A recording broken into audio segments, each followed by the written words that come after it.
One of the first actions of the Great War was an attack by the German Imperial Navy on the seaport towns of northeast England. The Hoof Battery on the headland in Hartlepool was built in 1860 to protect the fast-growing port. The town was defended by 3 Mark VII naval guns, 2 at Hoof and 1 at the Lighthouse Battery. The bombardment began just after 8 a.m. on the 16th of December 1914, when the cruisers Seydlitz, Blucher and Moltke shelled the town. Theo Jones, a soldier from the Durham Light Infantry, was on sentry duty. He became the first British soldier to be killed on home soil.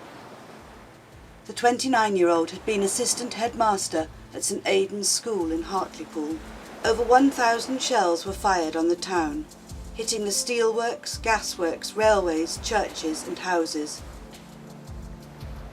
The attack on Hartlepool killed 86 civilians and injured 424. 37 of these were children. These deaths marked the beginning of a war different from all others. This was the first total war, which affected all parts of society, civilians as well as soldiers.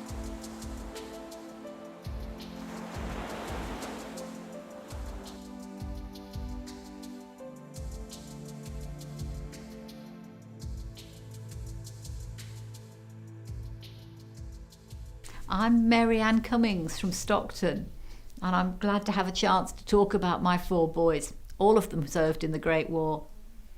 When my sons joined up, I had very mixed feelings. I was very proud of them, obviously, seeing them go off to fight for their country. We believed in what they were doing, but I was so frightened for them as well. They still seemed like bairns to me, I must admit. George, the oldest, he was 24, and then Frank was nearly 20, just gone 19. Harold, he was 22, and our baby, our Fred, he was only 17. The 5th Battalion Durham Light Infantry had just departed for their annual summer camp when war broke out. They were recalled to Stockton-on-Tees, landing in Boulogne on the 18th of April 1915. Good morning. My name is Spence, Colonel Spence. I'm a battalion commander of the Durham Light Infantry. That's not my peacetime job, of course. I'm an industrialist, I'm a businessman, and I'm from Stockton-on-Tees. The war started in June 1914, when the Archduke Franz Ferdinand and his wife, the Electric Sophie, were shot dead by a terrorist, a young man called Gavrilo Princip, who was 18 at the time. He was a member of a terrorist organisation called the Black Hand, and they were funded by Serbian intelligence. And like a house of dominoes, the whole diplomatic process began to fall in on itself, and the nations mobilised for war. From Britain's perspective, when the Germans invaded Belgium on the 1st of August, that was the catalyst that drew Britain into the war, because Britain had guaranteed Belgian neutrality by a treaty of 1839. So the Belgians were entitled to expect us to take up arms to defend their neutrality, which is what we did. Hello, my name is Lisa Neumeier. I live in Munich, in Germany. I have one son. His name is Fritz. He's 18 years old. We call him Fritzl. He's just received his orders. You know, we have a conscription army here in Germany. He's just been hanging about here, waiting hour for hour, day by day. In the end, he didn't even want to leave the house anymore, because he was so ashamed of his civilian clothes. In Germany, in the first 10 days, over 143,000 men enlisted in Prussian units alone. I'm not worried. They say it'll soon be over. Otherwise, I wouldn't let him go. He's all I've got. I have the honour to confirm that every man who serves in this battalion is a volunteer. They are all local men. They have been drawn from their normal daily occupations to don khaki and to fight for king and country. But they do so not like the Germans or even our allies the French, who are conscripted. They do so because they have volunteered. They are here of their own free will to fight, as I've said, for king and country and to free Belgium from the German yoke. Well, I was proud. I was proud that I would serve my country. I was proud of the men in my battalion. I knew them, you see. I trained them before the war. They were volunteers. They were all fresh and all eager for the fight. We all believed in the rightness of our cause.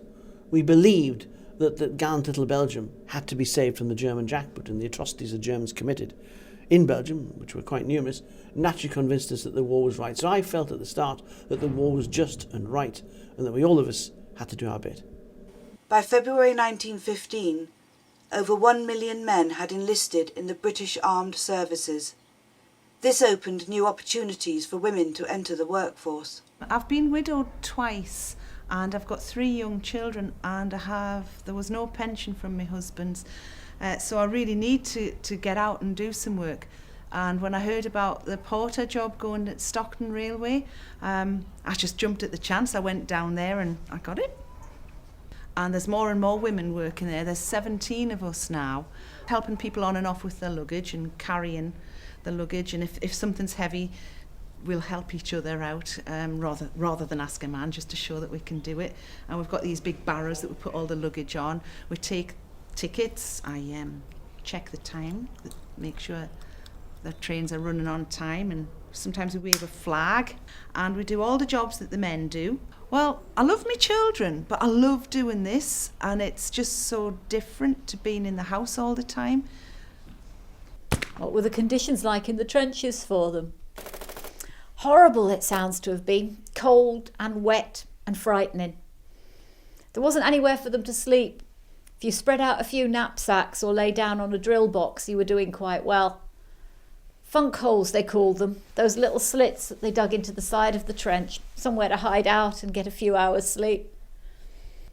I remember Harold saying he'd marched 6 miles to get up to the front line one day, and then marched 6 miles back again, and that the 6 miles coming back seemed the shortest he'd ever done. Makes you appreciate comfort, does that? When I think about the Germans, well, in 1914 we all thought they were monsters, bestial. We knew what they'd done in Belgium. They'd killed thousands of civilians, men, women and children, just as an object lesson in terror. They burned down the ancient library at Louvain, destroyed a vast collection of medieval manuscripts. They enslaved the Belgians. They enslaved the people of northern France. So it's fair to say that we hated the Germans. We hated them subjectively. Yep. The funny thing is, when we'd been in the line for a bit, when you began to meet Germans, prisoners of war, or wounded men coming back, the reality was most of them were just like us. They were just ordinary blokes. The British and the Germans we had to fight, and yet it was very hard to hate the man when you've met the individual who just turns out to be an ordinary guy, not particularly cruel, just a bit like you, really. And as the casualty lists got longer and longer, as every newspaper carried these long, long lists of people who'd been hurt and killed, I just got more worried rather than less. The Ypres salient, the area we're in now, is a particularly bad sector. The Germans overlook us on all sides. On every day we might lose 200 or 300 men, not in attacks, not in actual combat, but just by attrition, by random sniping, by random shelling, by random mortar fire, and actually by accident and disease. So on a bad day we might have 350 to 400 men in the sector being lost. As the war went on, the list of casualties grew. Few families on either side were untouched. A lot of the men who serve in this battalion, I knew them in civilian life. I knew their families. And to have to write home to a wife or to a mother to say to her husband or her son or perhaps her brother or a sweetheart won't be coming back is a terrible chore. My dear one, I hope that a trusty comrade will not have to send this letter to you, for it is a farewell letter. There is going to be a terrible battle. I have nothing more to tell you, for I have had no secrets. You know, I love you more than anything. And so I want to thank you for all the love and devotion you have shown me all my life.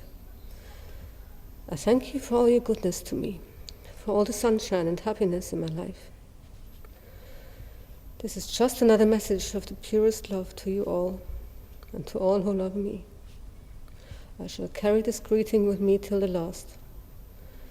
Then it will be sent to you by my faithful comrades, and I shall be with you in spirit.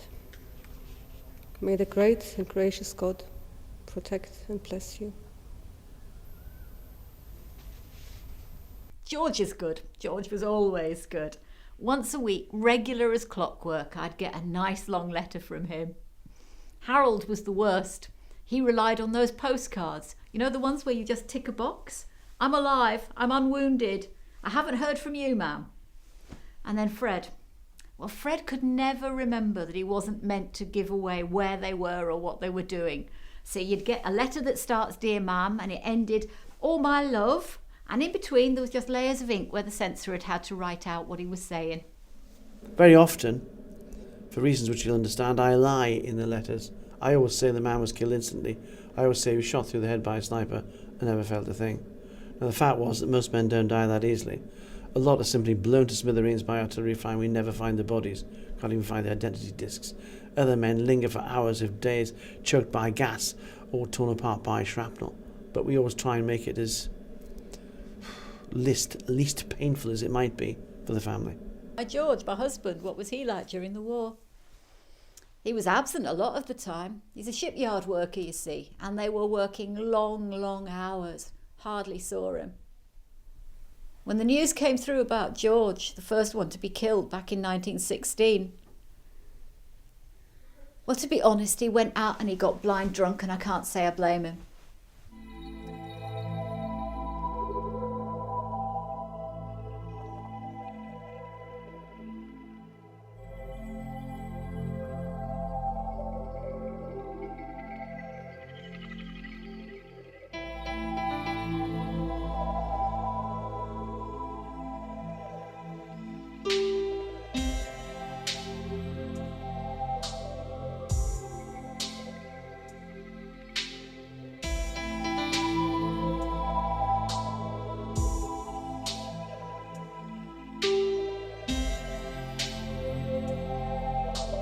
I was lucky, I haven't actually lost any close family as yet in the war. Though, of course, quite a few of my friends, men I know well who were serving in this battalion or other battalions, have either died or been badly wounded. The worst thing, I think, for any man is to see some of your friends who have been horribly disfigured. Some men have been disfigured, they've had their whole faces virtually torn off by shrapnel fire.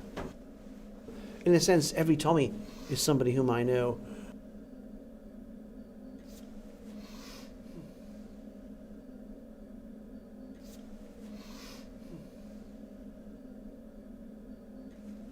But I have lost close friends, yes.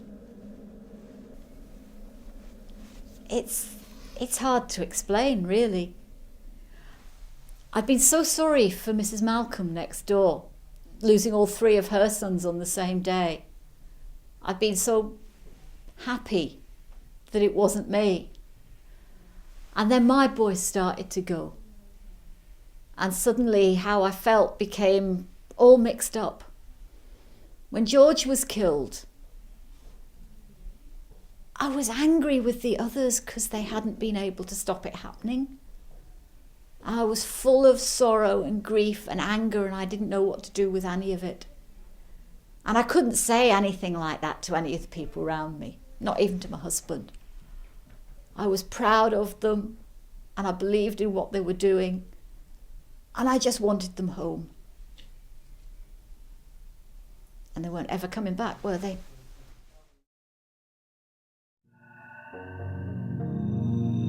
When the fighting ended in 1918, Britain had been changed forever.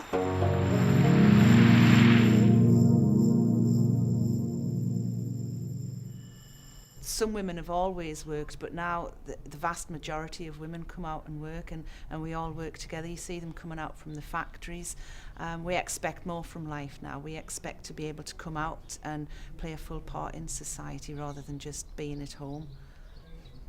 My feelings about the war? Well, at the time, back in 1914, it all seemed so straightforward, so easy. Germany was the enemy. Our job was to free the Belgians, to free Belgium from slavery, to free the French from slavery, to stop the Boche from taking the Channel ports. But now, looking back, it's much harder to say. Was it worth it? I don't know. I led 1,000 men away from Stockton. Half of them were killed in action, mothers maimed forever in mind and body. Half of those who came back are pawning their medals on street corners to try and feed their families. Everywhere I look, there's unemployment, there's depression, there's gloom, there's despair. You know, the greatest lie of all was that we were promised a land fit for heroes. But just look around. I think the future's going to be quite different. Hopefully, as they've said, this is the war to end all wars, so when it's finished we'll have a much more peaceful life, but women will be able to come out and play their part outside of the house as well as inside, and hopefully, as Mrs. Pankhurst often says, we should get the vote. That would be really exciting for women to take part in that part of life.